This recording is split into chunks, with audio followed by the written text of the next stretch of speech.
है के छ ल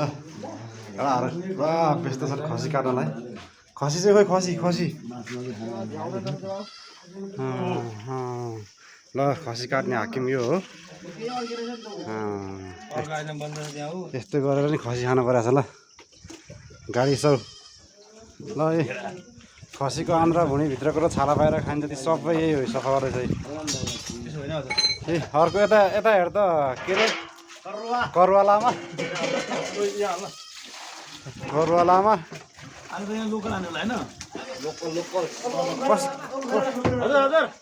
कति धारी जति भयो खसी 7 धारी जति भयो